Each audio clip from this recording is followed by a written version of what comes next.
ఇది సైట్ షాద్ నగర్ నుంచి మనకి 6 to 7 కిలోమీటర్స్లో 60 feet రోడ్ నుంచి ఒక 500 meter డిస్టెన్స్లో మన ప్రాజెక్ట్ ఉంటుంది.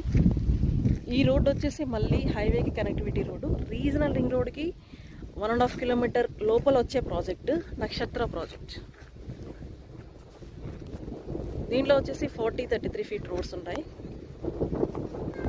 Near by zoo park, HMDA కమ్మదనం జూ పార్క్ ఉంటుంది. ఈ మధ్యకాలంలో షాద్నగర్ టౌన్ గురించి చాలా వింటూనే ఉన్నాం. ఒకప్పుడు షాద్నగర్ విలేజ్, షాద్నగర్ టౌన్, ఇప్పుడు షాద్నగర్ సిటీ. షాద్నగర్ రైట్ సైడ్లో, హైవేకి రైట్ సైడ్లో టౌన్ మొత్తం స్ప్రెడ్ అయిపోయింది. ఇప్పుడు లెఫ్ట్ సైడ్లో అనేది మనకు హౌసింగ్కి కానీ, కన్స్ట్రక్షన్స్కి కానీ అండ్ ఓపెన్ ప్లాట్స్కి ఎక్కువ జరుగుతుందన్నమాట. ఇది మనకి మా ప్రాజెక్ట్. ఈరోజు సండే కదా, చాలామంది విజిట్స్కి వచ్చి ఉంటారు. సిరీస్